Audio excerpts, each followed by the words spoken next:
অস্ত্র উদ্ধার করে তাকে গ্রেপ্তার করা হয়েছিল, যদিও সেটা রক্ষা পায়নি, পরের দিন তাকে ছেড়ে দিতে হয়েছিল। তো আমরা সেই ধারাবাহিকতা চলছে। আমাদের ৭১ টেলিভিশনের সাংবাদিক রিয়াজ হোসেন ভাইয়ের উপরে হামলা হয়েছে, তিনি প্রায় মৃত অবস্থায় ছিলেন। আমাদের সাংবাদিক জয় সাহেবের উপরে হামলা হয়েছিল। আমাদের সোহেল কিরণের উপরে ন্যাক্কারজনক, বিগত সরকারের দোসররা ন্যাক্কারজনক ভাবে তাকে হত্যার উদ্দেশ্যে তার উপরে হামলা করেছিল। আমরা কিন্তু ছাড় দেইনি। আমরা সকল সাংবাদিক ঐক্যবদ্ধ হয়ে, তাদের বিরুদ্ধে অনেক শক্তিশালী ছিল তারা, তাদের বিরুদ্ধে কিন্তু মামলা হয়েছে, তাদের বিরুদ্ধে অ্যাকশন হয়েছে, সে মামলা এখন চলমান রয়েছে। তারপরে হয়েছে এর সর্বশেষ অনেক ঘটনাই ঘটেছে। রূপগঞ্জ প্রেস ক্লাব সহ বিভিন্ন সময় সাংবাদিকদের উপরে হামলা হয়েছে, রূপগঞ্জ প্রেস ক্লাবে হামলা হয়েছে। সর্বশেষ যেটা হয়েছে 17 নভেম্বর আমাদের কালবেলা, দৈনিক পাল কালবেলার সাংবাদিক জাহাঙ্গীর মাহমুদের উপরে হত্যার উদ্দেশ্যে আস্ত ইট দিয়ে তার বুকে আঘাত করা হয়েছে, মাথায় আঘাত করা হয়েছে, শরীরে আঘাত করা হয়েছে, রক্তাক্ত করা হয়েছে। তিনি যখন হাসপাতাল থেকে একটু সুস্থ হয়ে বাসায় ফিরেছেন, তখন বাসায় তাকে গুলি করা হয়েছে। যেই বিছানায় তিনি ঘুমান সেই বিছানাকে লক্ষ্য করে গুলি করা হয়েছে, ভেদ করে গিয়েছে সেই গুলি। তিনি সেই বিছানায় না থাকায় ওই সময় তিনি জীবনে রক্ষা পেয়েছেন। এরপর মীর শফিক, নয়া দিগন্তের সাংবাদিক মীর শফিককে পুলিশ ফাঁড়ির সামনে নির্মমভাবে আহত করা হয়েছে, রক্তাক্ত করা হয়েছে, হাসপাতালে নেওয়া হয়েছে। এখনো তিনি আহত অবস্থায় হাসপাতাল থেকে কিন্তু আমাদের মাঝে এসেছেন। আমাদের কারো সাথে কোনো দ্বন্দ্ব নেই, কোনো সমস্যা নেই। আমরা কিন্তু নিরপেক্ষতার সাথে কাজ করতে চাই। আমরা যাদের কথা বলছি, আমরা বিগত যারা যেই সন্ত্রাসীরা এই হামলা করেছে 17 তারিখ থেকে 2 তারিখ পর্যন্ত, এটা কেন হয়েছে?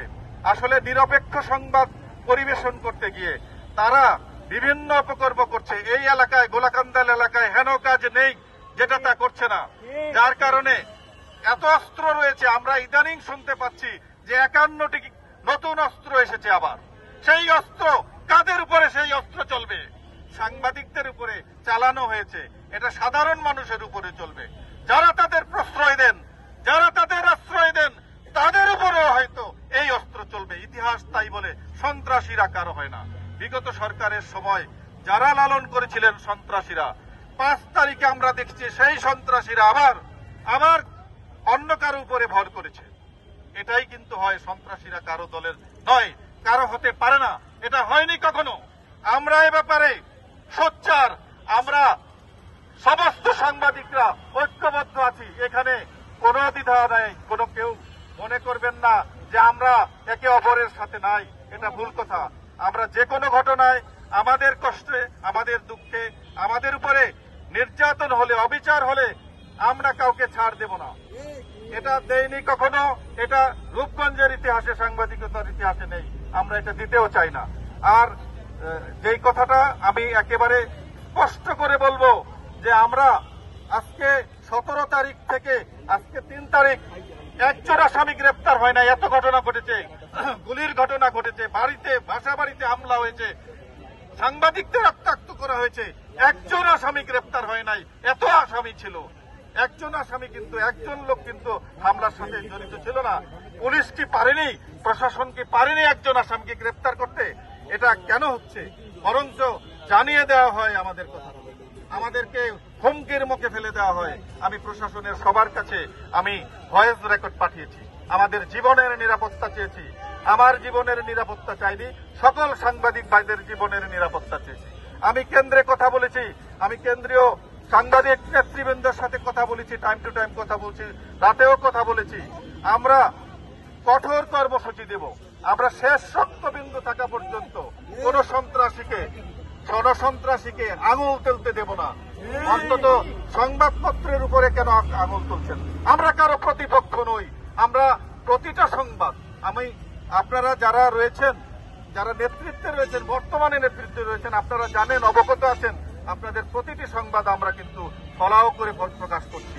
আজকে যতগুলো সাংবাদিক আমার ভিডিও ধারণ করছেন, এর থেকে বেশি সাংবাদিক কিন্তু আপনাদের সংবাদগুলো ধারণ করেন। সবচেয়ে বড় কথা হলো ওই সন্ত্রাসীটা আসলে কারণ হয়। কালকে আমার শ্রদ্ধেয় আলম ভাই যে কথাটা বললেন যে সে ভিডিও লাইভে সে দুঃসাহস দেখিয়েছে, সে যে কথাটা বলেছে আসলে তার ধরা কিন্তু সেই পড়েছে। সে বলেছে যে বিএনপির কেউ তার পক্ষে নাই, তার এই ব্যাপারে কেউ সোচ্চার না। কেন সোচ্চার না? একজন সন্ত্রাসীর পক্ষে বিএনপি থাকতে পারে না, বিএনপি নেতৃবৃন্দ থাকতে পারে না, আমরা বিশ্বাস করি না। বিএনপি নেতৃবৃন্দ আমাদের সাথে সহমত প্রকাশ করেছেন, সমমর্মিতা প্রকাশ করেছেন, দুঃখ প্রকাশ করেছেন। তাদেরকে আমরা ধন্যবাদ জানাতে চাই। বিভিন্ন উপজেলা থেকে এখানে অনেক সাংবাদিকবৃন্দ এসেছেন, নেতৃবৃন্দ এসেছেন, তাদেরকে ধন্যবাদ জানাতে চাই। আমরা এই কর্মসূচিটাকে প্রথম কর্মসূচি হিসেবে নিলাম। আমরা পরবর্তীতে থানায় কর্মসূচি দেব, আমরা পরবর্তীতে জাতীয় প্রেস ক্লাবে, রিপোর্টার্স ইউনিটি, ক্রাইম ইউনিটিতে দফায় দফায় আমাদের কর্মসূচি চলবে। আপনারা কি থাকবেন? সবাই আমরা ঐক্যবদ্ধ আছি কি? ইনশাআল্লাহ আমরা আমাদের সংবাদপত্র, আমাদের সাংবাদিকতার মর্যাদা রক্ষা করব। আর পাশাপাশি আমি আপনাদেরকে আহ্বান জানাতে চাই, আমরা স্বচ্ছ সাংবাদিকতা করতে চাই, নিরপেক্ষ সাংবাদিকতা করতে চাই। যেটা করছেন আমি খুব হ্যাপি। আমরা আগামী 72 ঘন্টার মধ্যে বৃহৎ কর্মসূচি দিচ্ছি, লাগাতার কর্মসূচি চলবে। আপনারা থাকবেন, আপনারা পাশে থাকবেন।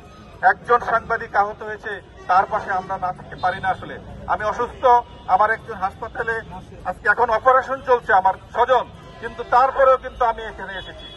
তো আমরা আপনাদের আহ্বান জানাই, আবারও আপনারা ঐক্যবদ্ধ থাকুন। আপনারা এই ঘটনায় যে কর্মসূচি থাকবে সব বিষয়ে আপনারা থাকবেন। ধন্যবাদ সবাইকে। বেদ শফিক এবং জাহাঙ্গীর মাহমুদের উপর আক্রমণের ইস্যুকে সামনে নিয়ে, শুধু তাই নয়, এছাড়াও সারা বাংলাদেশে যেখানেই সাংবাদিকরা তাদের কলমকে সোচ্চার করেছে, আর সেখানেই রাজনীতির নামে সন্ত্রাসীরা সোচ্চারিত হয়েছে। গতকাল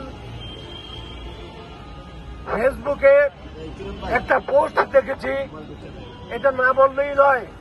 সে পোস্টে মাসুদ নামে এক ছেলে, সে বলেছে যে গাজী সাহেব মনোনীত রূপগঞ্জ প্রেস ক্লাবের সভাপতি মীর আব্দুল আলিম, তিনি জানেন না যে গাজী সাহেব রূপগঞ্জে জন্ম হওয়ার আগেই মীর আব্দুল আলিমকে এই রূপগঞ্জের সাংবাদিকরা ভোটের মাধ্যমে তাকে নির্বাচিত করেছে। আমি তার এই অসত্য এবং অপপ্রচারমূলক অভদ্র কথাবার্তার তীব্র নিন্দা জানাচ্ছি এবং অবিলম্বে তাকে তার এই পোস্ট প্রত্যাহার করার আহ্বান জানাচ্ছি। আর যদি তা না হয় তাহলে অবশ্যই সাংবাদিকরা সম্মিলিতভাবে আজকে যেরকম দাঁড়িয়েছে ঠিক তেমনি ভাবে সাংবাদিকরা তার বিরুদ্ধে, আমি দলের কথা বলছি না, তার বিরুদ্ধে সাংবাদিকরা সোচ্চার হবে। তার জন্মের ইতিহাস থেকে শুরু করে আজ পর্যন্ত তার সমস্ত ইতিহাস পত্র পত্রিকায় এবং বিভিন্ন মিডিয়ায় চলে আসবে। আর যারা তাকে লালন পালন করছেন, আমি সাংবাদিক হিসাবে, একজন সিনিয়র সাংবাদিক হিসাবে তাদেরকে উদ্দেশ্যে বলছি, অবিলম্বে তাকে আপনাদের এই দল থেকে প্রত্যাহার করুন। তা না হলে সে আজকে মীর শফিককে মেরেছে এবং জাহাঙ্গীরকে মেরেছে, দুদিন পরে এই অস্ত্র আপনাদের উপর, এদেশের জনগণের উপর চালাবে। অতএব এই কাজটা যাতে সে করতে না পারে, আপনাদের দায়িত্ব, যারা দলীয়ভাবে তাকে লালন পালন করছেন, আপনাদের দায়িত্ব তাকে সাবধান করা, তাকে প্রত্যাহার করা, তার সাথে সকল প্রকার সম্পর্ক ছিন্ন করা। আজকে আমাদের আহ্বানে, রূপগঞ্জের সাংবাদিকদের আহ্বানে 2500 সোনারগাঁ, গ্যামরা সহ বিভিন্ন সাংবাদিকরা এসছেন। আমাদের সাথে সহযোগিতা এবং সহকর্মিতা জানানোর জন্য তাদেরকে আন্তরিকভাবে ধন্যবাদ জানিয়ে আমি আমার করতে হচ্ছে। আমরা আসলে সারা বছর সাংবাদিকতা, সারা জীবন অন্যদের মানববন্ধন আমরা পত্রিকায়, টেলিভিশনে নিউজ হিসেবে প্রকাশ করে থাকি। আমাদের দুঃখের বিষয় যে আমাদের সাংবাদিকদের উপর হামলাকারীদের গ্রেপ্তার ও দৃষ্টান্তমূলক শাস্তির দাবিতে আমাদের আজকে এই মানববন্ধনে দাঁড়াতে হয়েছে। 5ই আগস্ট বাংলাদেশ নতুন করে স্বাধীনতা লাভ করেছে, কিন্তু রূপগঞ্জের সাংবাদিকরা সেই স্বাধীনতা লাভ করেনি। 5ই আগস্টের আগে পতিত সরকারের আমলেও রূপগঞ্জের সাংবাদিকরা বিভিন্ন হামলা, মামলা এবং এমনকি জেলও খেটেছেন। আজকে যে সকল সন্ত্রাসীরা, অস্ত্রধারী সন্ত্রাসীরা রূপগঞ্জের সাংবাদিকদের উপর নির্যাতন এবং বিভিন্ন রকম ভয়ভীতি হুমকি দিচ্ছেন, তারা এখনই যদি আপনারা সঠিক পথে না আসেন তবে আমরা আরো কঠিন অবস্থায় যাব, কঠিন কর্মসূচিতে যাব। কর্মসূচি আমাদের পরবর্তী আমাদের মীর আব্দুল আলিম ভাই কর্মসূচি ঘোষণা করবেন। তবে আমাদের যে সাংবাদিকের বাড়িতে গুলি বর্ষণ করা হয়েছে, একটি গুলির খোসা উদ্ধার করা হয়েছে, যে অস্ত্র দিয়ে এই গুলি বর্ষণ করা হয়েছে সেই অস্ত্র যদি উদ্ধার করা না হয় তবে এই অস্ত্র আপনাদের উপরও বর্ষণ হতে পারে। তাই প্রশাসনের যে সকল কর্মকর্তা বৃন্দ আছেন, আপনাদের নজরে আছে, আমি বিশ্বাস করি আপনাদের দৃষ্টিতে আছে রূপগঞ্জের সন্ত্রাসী এবং অস্ত্রবাজ কারা। সকল সন্ত্রাসী এবং অস্ত্রবাজদের গ্রেপ্তারের দাবি জানাচ্ছি। আমরা এই রূপগঞ্জে যদি আইন শৃঙ্খলা বাহিনী আরো অগ্রণী ভূমিকা না রাখেন তবে আমাদের উপর নির্যাতন থেকে শুরু করে সাধারণ মানুষের উপরও নির্যাতন করা হবে। আজকে রূপগঞ্জের একটি নিরপরাধ, একদম যেখানে সাধারণ মানুষকেও নিরাপত্তা দেওয়া উচিত, তদ্রূপ সাংবাদিকরাও এই নিরাপত্তা আমরা চাই। রূপগঞ্জ একটি নিরাপদ কেন্দ্র হয়ে দাঁড়িয়েছে। পানিতে লাশ ভাসছে, রাস্তার পাশে লাশ পাওয়া যাচ্ছে। এমনি করে রূপগঞ্জ একটি লাশের ডাম্পিং পয়েন্ট হিসাবে আজকে পরিচিতি লাভ করেছে। সেই জন্য রূপগঞ্জের যে সকল আইন শৃঙ্খলা বাহিনীর কর্মকর্তা ভাইয়েরা আছেন প্রত্যেকেই যদি এসব বিষয়ে সোচ্চার হন এবং রূপগঞ্জের প্রত্যন্ত অঞ্চল থেকে শুরু করে সমস্ত এলাকায় যদি পুলিশের টহল বৃদ্ধি করা হয় তবে আমি বিশ্বাস করি যে এখানে শান্তি ফিরে আসবে। এবং আজকে যদি যে সাংবাদিকদের, যে 2 জন সাংবাদিক ভাইয়ের উপর নির্যাতন করা হয়েছে, হামলা করা হয়েছে, তাদের বাড়িতে গুলিবর্ষণ করা হয়েছে, সেই সকল সন্ত্রাসীদের অবিলম্বে গ্রেপ্তারের দাবি জানাচ্ছি এবং তীব্র প্রতিবাদ জানাচ্ছি। আর রূপগঞ্জ উপজেলা press club, Rupganj press club যদিও সাংগঠনিকভাবে দুইটা সংগঠনের সাংগঠনিকভাবে মতবাদ থাকলেও সাংবাদিকদের স্বার্থে সমস্ত সাংবাদিক থেকে শুরু করে এই 2 প্রেস ক্লাব ঐক্যবদ্ধভাবেই আছে এবং ভবিষ্যতে থাকবে। সকলে আজকে এই মানববন্ধনে এই কর্মসূচি আমাদের কাছে অনেক প্রমাণ আছে। আমরা কি তাহলে এই পুলিশের অনুসরণতে এখন আমরা মুক্ত হই নাই? পুলিশ মামলা করতে গেলে সাংবাদিকদের মামলা মাইরে তাদেরকে হাসপাতাল বাড়াইছে। এই মামলা 3 দিন পরে আমরা অনেক মামলা করতে হয় কেন? তাহলে পুলিশ কি চিন্তা করতেছে? আমাদেরকে নিধন করে দিলেও তাকে পাঠাচ্ছে এখানে। আমি আমার এই 2500 যে আমরা সোনারগাঁও, রূপগঞ্জ সাংবাদিকদের কাছে আমার অনুরোধ, সমস্ত ভেদাভেদ ভুলে গিয়ে ঐক্যে থাকেন। কোন সন্ত্রাসী আমাদেরকে কোনো কিছু করে তারা পার পাবে না, করতে পারবে, স্বাভাবিক মানে বিচ্ছিন্ন ঘটনা করতে পারবে, কিন্তু তাদের ইনশাল্লাহ আমি দিতে পারবো। আমি আমার এই বক্তব্য শেষ করছি। আহমেদকে যেভাবে নির্মমভাবে কুপিয়েছেন তাদের দৃষ্টান্তমূলক আমরা শাস্তি চাই। আমি একটি কথা বলতে চাই, সাংবাদিকদেরকে কুপিয়ে গুলি করে থামানো যাবে না। রূপগঞ্জের সাংবাদিকরা অবহেলিত নয়। আমি আরেকটি কথা বলতে চাই, ফেসবুকে গতকালকে যে সন্ত্রাসী মিথ্যা অপবাদ দিয়েছে আমাদের লায়ন মীর আব্দুল আলী মহোদয়, উনি বিশিষ্ট কলামিস্ট, ওনার ভাবে যে মিথ্যা কথা বলেছেন তার দৃষ্টান্তমূলক শাস্তি চাই। কেননা আমরা সাংবাদিকরা কখনোই মিথ্যা সংবাদ প্রচার করি না, করব না। সাংবাদিককে কত মারপিট করেছে, থামিয়ে রাখতে পারবে না আমাদের কলমকে। আমরা একটি কথাই আবারও বলতে চাই, 48 ঘন্টার মধ্যে যদি সেই সন্ত্রাসীদেরকে গ্রেপ্তার না করা হয় তাহলে আমরা রাজপথে আরো কঠোর আন্দোলন দিব। এই বলে আমি আমার সংক্ষিপ্ত বক্তব্য শেষ করলাম।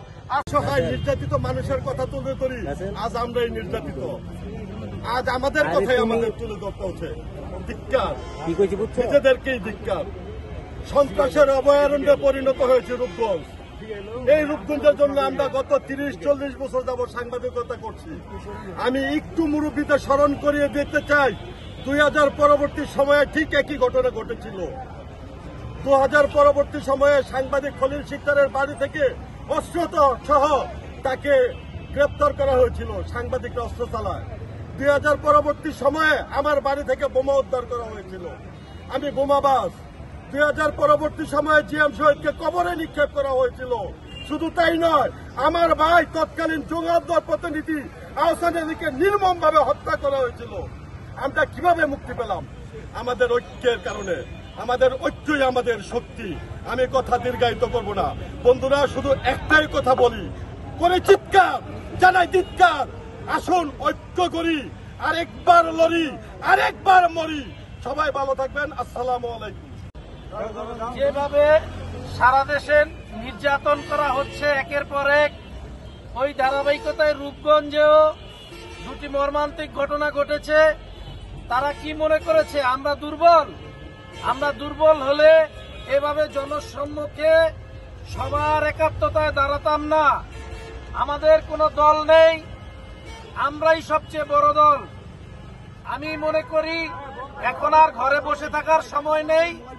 সন্ত্রাসীদের কালো থাবা আমাদের গুড়িয়ে দেওয়ার মতো শক্তি, সাহস, সামর্থ্য সবই আছে। আমাদেরকে যদি কেউ দুর্বল ভেবে থাকেন তাহলে তারা মায়ের কোলে আছেন। আসুন সামনাসামনি আমরাও একতাবদ্ধ হই। আসুন সামনাসামনি দেখি কার কতটা শক্তি বেশি। তবে আপনারা যদি মনে করে থাকেন যে আপনাদের গ্রুপ আকারে বা আপনারা দলীয়ভাবে আমাদেরকে দমাতে চেষ্টা করবেন, হুমকি ধমকি দিবেন, তাহলে সে চিন্তা থেকে বের হয়ে আজ থেকে সংশোধনের পথে হাঁটুন। নতুবা আমরা আপনাদের দেখিয়ে দেব দল কোনোদিন স্থায়ী হয় না, সাংবাদিকরা চিরদিন থাকবে, আগেও ছিল, ভবিষ্যতে থাকবে। আপনাদের সকল অপরাধ আমরা নমনীয় দৃষ্টিতে দেখে অনেক সময় এলাকার শান্তির উদ্দেশ্যে কিছুটা শিথিল করি, কিন্তু এখন আর শিথিল করা হবে না।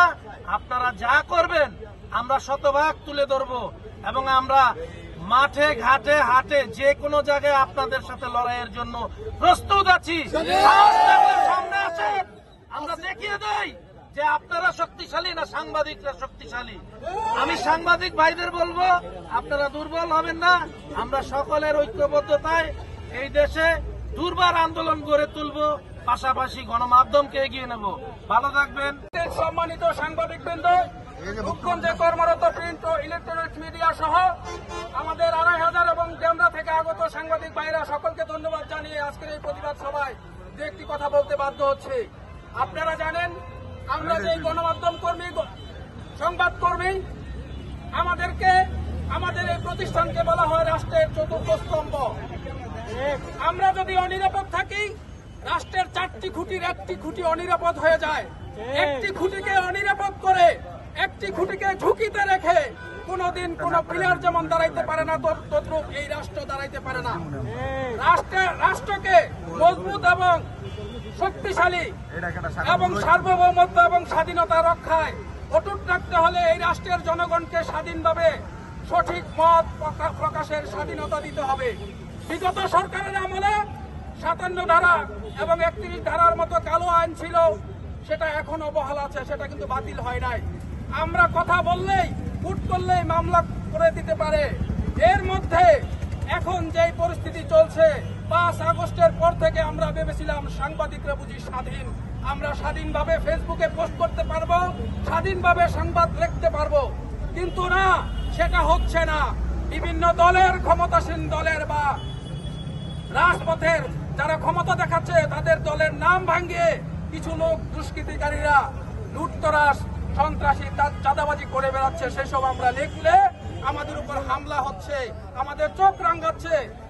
আমাদের যে দুজন সাংবাদিক জাহাঙ্গীর মাহমুদ এবং মীর শফিক এবং চ্যানেল এসের সাংবাদিক এনামুল সহ পারভেজ সহ অনেকের উপর হামলা হয়েছে, বাড়িঘরে চুরির শিকার হয়েছে। এর আগেও আমরা জানি আনন্দ টেলিভিশনের রাসেল মাহমুদের বাসায় দুর্দর্শ চুরি হয়েছিল। এইসব কি ইঙ্গিত দেয় যে আমরা স্বাধীন মতো লিখতে পারবো না? আমরা যদি সমাজ থেকে চলে যাই, চোর, বাটপার, সিটার যারা আছে তারা স্বাধীন মতো তাদের অপকর্ম করতে পারবে, সন্ত্রাসী করতে পারবে। তাই আমরা যদি থেমে যাই, এই হায়েনারা মাথা উঁচিয়ে এই জনপদকে অনিরাপদ করে ফেলবে। সাংবাদিকতাকে স্বাধীনভাবে করতে দিতে বর্তমান সরকারের প্রতি যেমন আহ্বান রাখছি, তেমনি ভবিষ্যতে যেই সরকার আসবে তারাও যদি সাংবাদিকতাকে স্বাধীন করে না দেয়, তাদেরও পরবর্তীতে এই জবাবদিহিতার আওতায় আসতে হবে। সম্মানিত সাংবাদিক ভাইরা, আমরা ধন্য যে রূপগঞ্জের সাংবাদিকরা সাংবাদিকদের নিরাপত্তা প্রশ্নে এক অভিন্ন, একসাথে দাঁড়াতে জানে, একসাথে লড়াই করতে জানে। সবাইকে ধন্যবাদ জানিয়ে আমার সংক্ষিপ্ত বক্তব্য শেষ করছি। একটা চিন্তার ঘটনায় তথ্য দিতে আমি পুলিশ বাড়িতে আসি। তো যে অভিযোগকারী তার কাছ থেকে আমি বক্তব্য নিয়ে এবং ভারী ইনচার্জের বক্তব্য নিয়ে আমি নিচে পুলিশ বাড়ির নিচে নামার 2 মিনিটের মাথায় একদল সন্ত্রাসী এসে আমার উপরে হামলা চালায়। তারা নাকি ছাত্রদল করে, ছাত্রদল নামদারি। আমি তাদেরকে চিনি কয়েকজনকে। এক হলো সন্ত্রাসী আলামিন, তার বাতিজা সিয়াম, সন্ত্রাসী বাবু, সন্ত্রাসী ওসমান ও রাজু। এদের সাথে 10-15 জন আমার উপর অতর্কিত হামলা চালায়। লোহার রড ও হকি দিয়ে অতর্কিত হামলা চালিয়ে আমার মাথায় ও আমার হাত ভেঙে দেয় এবং মাথায় আঘাত করে। আমি যখন মাটিতে লুটিয়ে পড়ি, স্থানীয় আমার বাতিজা আছে এবং কয়েকজন আমাকে থানার স্বাস্থ্য কমপ্লেক্সে ভর্তি করে। তা আমি মনে করি যে আমরা যদি এই ধরনের অপকর্মের নিউজ যদি করি বা সন্ত্রাসী চাঁদাবাজি নিউজ করতে গিয়ে যদি আমরা এইভাবে বারবার হামলার শিকার হই, তাহলে আমরা কিভাবে কাজ করব? আমরা আমাদের নিরাপত্তা চাই। আমরা এই ধরনের সন্ত্রাসীদের অনতিবিলম্বে গ্রেপ্তার করে আইনের আওতায় আনার দাবি জানাচ্ছি। আপনারা জানেন যে গত 17 নভেম্বর এর আগের কিছু সংবাদ পরিবেশনের প্রেক্ষিতে ছাত্রদলের নামদারি নেতা, সে সাবেক সহ সম্পাদক ছিল ইয়াসিন মিয়া, সে আমার উপরে 17 নভেম্বর বর্বরোচিত হামলা করেছে ইট দিয়ে এবং দেশীয় অস্ত্র যা আছে, তাদের হকি স্টিক ছিল হাতে, বিভিন্ন দেশীয় অস্ত্র দিয়ে আমার মাথা, পিঠে, সারা শরীরে আঘাত করেছে। আমি এখনো সুস্থ হতে পারি না। আমার বুকের যেই আঘাতটা করেছে সেই আঘাতটা কিন্তু এখনো ব্যথা করে এবং রক্ত জমাট রয়েছে। সিরিজ দিয়ে ইতিপূর্বে টেনে বের করতে হবে বলে জানিয়েছে আমাকে ডাক্তার।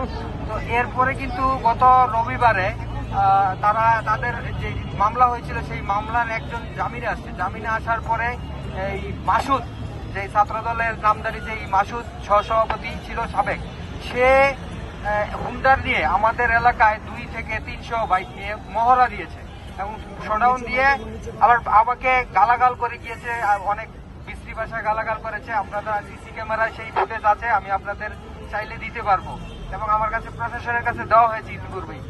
তাছাড়া এরপরে কিন্তু সন্ধ্যাবেলা আমার বাসায়, আমি যেই রুমে ঘুমাই, যেই বেডে ঘুমাই, আমার স্ত্রী একজন প্রেগনেন্ট এবং ছোট বাচ্চা, 5 বছরের বাচ্চা, সেই ঘরে গিয়ে জানালা দিয়ে তাক করে আমার যে বেড, সেই বরাবর তারা গুলি করেছে। সেই গুলি হয়তো ভাগ্য ভালো, আল্লাহ আপনাদের দোয়া ছিল, আল্লাহ সহায় ছিল, আমার কিছু হয়নি বা আমার গায়ে লাগেনি। তো আমি এ বিষয়ে বেশি কিছু বলবো না। আপনারা আমার পাশে আছেন এবং আইন প্রশাসনের কাছে আমি দাবি জানাবো যে অতি দ্রুত এইসব সন্ত্রাসীদের আইনের আওতায় আনা হোক এবং যারা এই বিএনপির নাম ভাঙিয়ে যারা অপকর্ম করছে, বিএনপিকে বদনাম করছে, আমি বলবো বিএনপির মতো একটি ভালো সংগঠন, তারা যেন এই সন্ত্রাসীদের বিরুদ্ধে অতি অনতির বিলম্বে ব্যবস্থা নেয়। আসসালামু আলাইকুম। আপনারা জানেন আমাদের রূপগঞ্জে আপনার সাংবাদিকদের হামলা হয়েছে।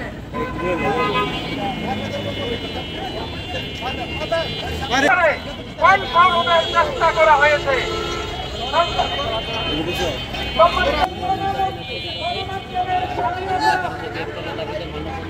একটি নৈতিক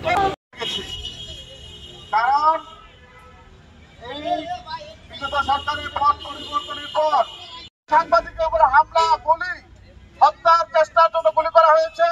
নির্যাতনের প্রতিবাদে ইতিমধ্যে আমাদের মাঝে রূপগঞ্জ দম্ভ ব্যবহার করে সাংবাদিক নিধন বন্ধ না হবে।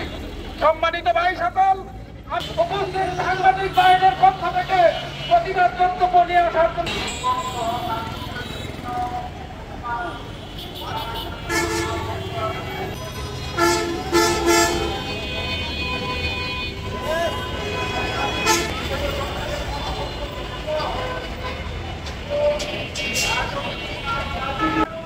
করেছে, যার ফলশ্রুতিতে গত এক সপ্তাহে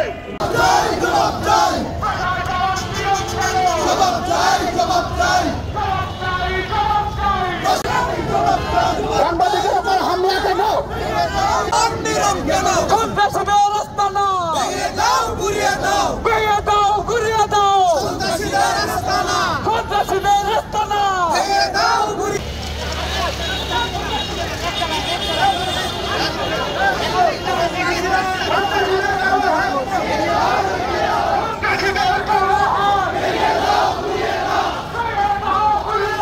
আমরা গত 15 দিনে আমাদের রূপগঞ্জেই 2 জন সাংবাদিকের উপর পরপর 3 বার হামলার ঘটনা ঘটেছে।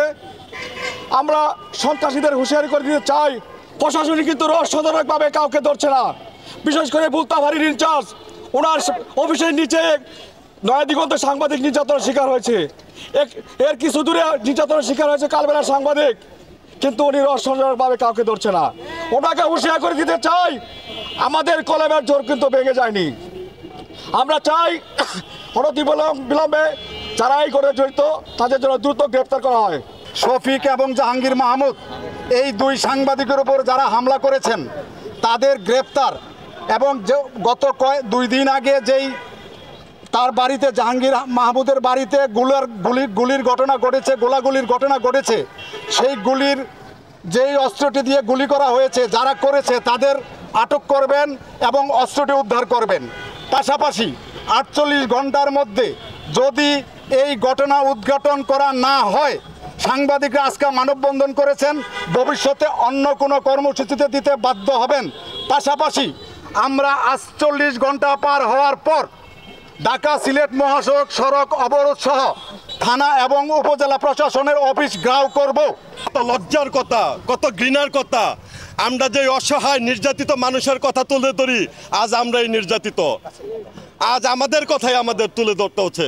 ধিক্কার, নিজেদেরকেই ধিক্কার।